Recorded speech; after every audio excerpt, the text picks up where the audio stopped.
இந்திய அரசியலில், தமிழக அரசியலில் எத்தனையோ பிரச்சனைகள் இருக்கும்போது திராவிடர் கழகம் எதற்காக மூட நம்பிக்கையை எதிர்த்து பேசுகிறது? பெண்ணுரிமையை பாதுகாக்க வேண்டும் என்று ஏன் பேசுகிறது? அரசமைப்பு சட்டம் 51H என்ன சொல்கிறது என்று மக்கள் மத்தியில் ஏன் பிரச்சாரம் செய்ய வருகிறார்கள் என்று நீங்கள் நினைத்துக் கொண்டிருக்கலாம்.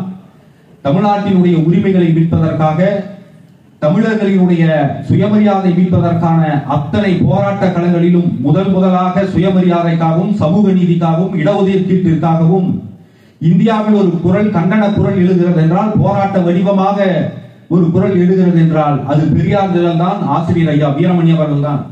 அது அரசியல் களத்திலும் நமது மக்களினுடைய சுயமரியாதையும், சமத்துவத்தையும், சமூக நீதியும் பெற்றெடுக்கக்கூடிய விடுதலை போராட்டமாக திராவிடர் கழகம் அரசியல் களத்தில் செய்யக்கூடிய இந்த மக்களுக்கான பணி.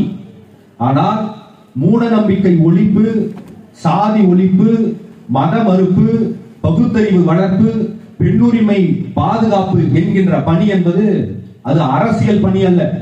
தோழர்கள் நன்றாக புரிந்து கொள்ள வேண்டும். அது அரசியல் பணி அல்ல, திராவிடர் கழகத்தின் அடிப்படை சமுதாய பணி.